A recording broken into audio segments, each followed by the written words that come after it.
A very warm welcome to this panel discussion. We have an all ladies panel, and the topic of discussion today is the fintech space, and no better than women in fintech. And I'd like to introduce you to our speakers today. We have Priya Sharma from Zest Money, and we have Sonaka Chandra from PhonePe. Thank you very much, ladies, for joining us today on this panel. I want to begin by asking you a little bit about how the last year's been. It's been a big year in terms of growth for a lot of businesses, specifically online businesses.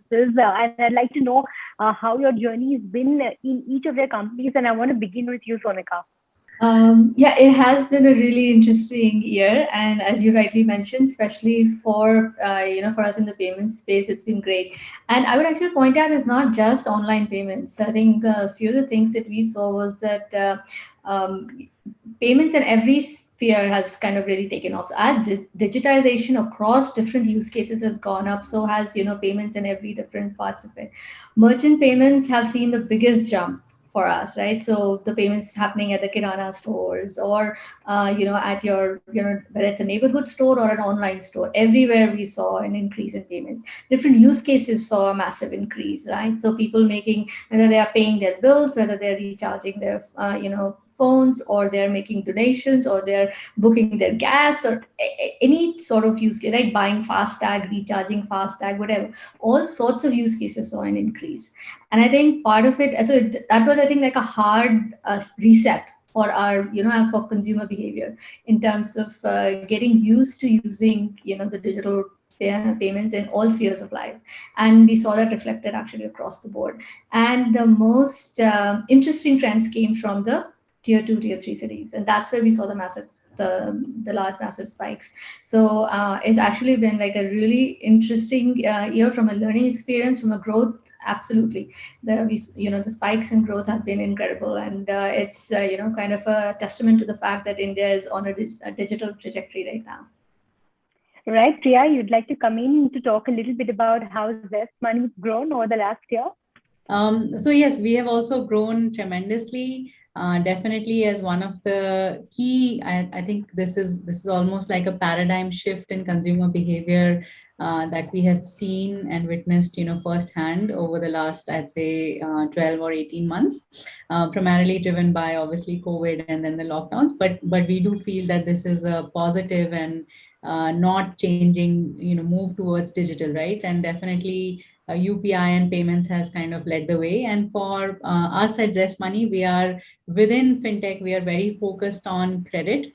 And our product, which is buy now, pay later, also had a sort of coming of age in the last 12 to 18 months. We have, been pioneering the buy now, pay later product since 2016, but it's suddenly now become a household name. And definitely what consumers now want is a completely new form of credit. So just like UPI has changed the game in terms of payments, in terms of debit and cash, we believe that actually buy now, pay later is now on the trajectory towards changing the face of credit. And definitely we have seen that. We have seen that across, exactly as Monica said, many different use cases are now suddenly open for buy now, pay later. Given that buy now, pay later primarily is a merchant-led product, in the sense that merchants will enable or provide buy now, pay later at the checkout, be it online or offline. So a lot of demand from merchants started coming in post-lockdown, again led by the phenomena of moving towards digital payments, which is both on the debit side and also on the credit side. So the initial movement we saw from merchants, but then now what we are seeing in the last 6 to 9 months is that customers are also now increasingly favoring buy now, pay later. So we have already grown significantly, and the momentum continues to go for us. We've just seen the festive period getting over. We've seen the Diwali sales across the board, and a lot of transactions out there. I think large transactions across platforms. So, as we enter, towards the year end and Christmas holidays, they're expected to be more sales online. So, keeping that in mind, I wanted to understand from each of you, what kind of traction have you seen so far, and what kind of expectations do you have at the end of this year? And let me begin with you, Sonika.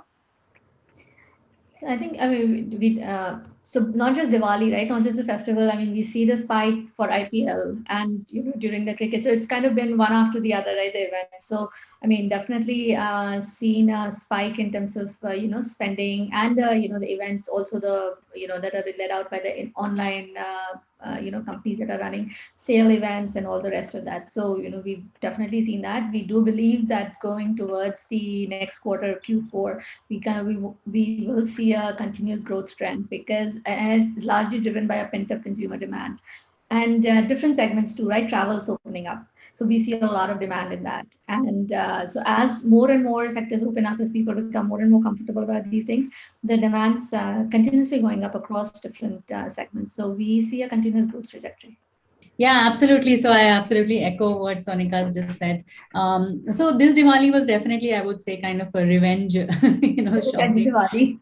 revenge Diwali. I think there was a lot of pent up demand. I think people last year had a very muted, festival season. I think this year was definitely opened up, and definitely, obviously, last year online was still had caught up, but this year it is online as well as in store or offline, as we call it. So that has been, one of the big changes for us. And yes, going forward, the next quarter, really looking forward to the Christmas and New Year. I think given that in general our ticket sizes tend to be a bit higher because that is when a consumer would like to use credit as opposed to using their debit options through UPI or whatever. So definitely sales seasons are actually quite lucrative because then it becomes even more impetus for the customer to actually spend, and then we enable that spending or make that spending even easier by helping them kind of split it over a few months. So definitely I think having the sales season over Diwali and then looking forward to Christmas and New Year definitely adds an added impetus towards the already pent up demand, and already people are looking to spend. So yeah, definitely we have seen that trend, and we see that trend increasing going forward. Sonika, I want to talk to you a little bit about what are the new products and features that you're looking at adding on the platform going forward. What would you consider to be the key trends that will drive this kind of addition onto the platform? See, overall, there's a lot of focus on financial services for consumers. So you will see a lot of product offerings around, insurance and investment products. And as you might have noticed over the last few months as well, right? We've been talking a lot about, gold on the platform, and we've added other categories to it as well, silver now, etc. So we've seen a massive spike in terms of consumer uptake for our insurance products and for our investment products like mutual funds, etc. So a lot of the new products and features that you will see coming out will come in, will come in that area. And I think that's kind of in line with how we are thinking about the growth of the platform as well, is to how do we kind of holistically meet all needs of the from a customer and a merchant's perspective on the platform, whether it's about your day-to-day daily needs, your utilitarian needs, or for your growing your wealth and managing your wealth, and how do you kind of do it over a long term. So yeah, a lot more to come on that side.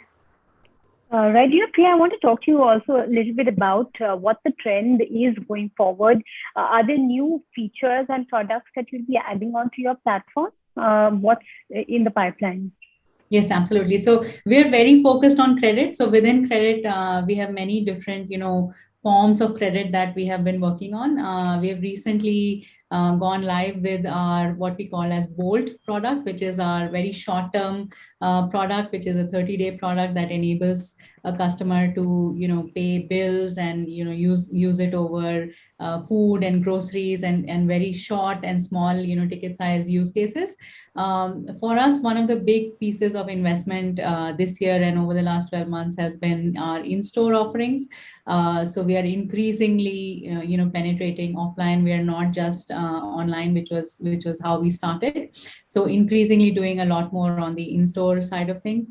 We also do insurance. So we, got the insurance license, and within insurance, we're doing a lot of interesting stuff in the sense that it is, very well coupled and bundled with the BNPL products that we offer.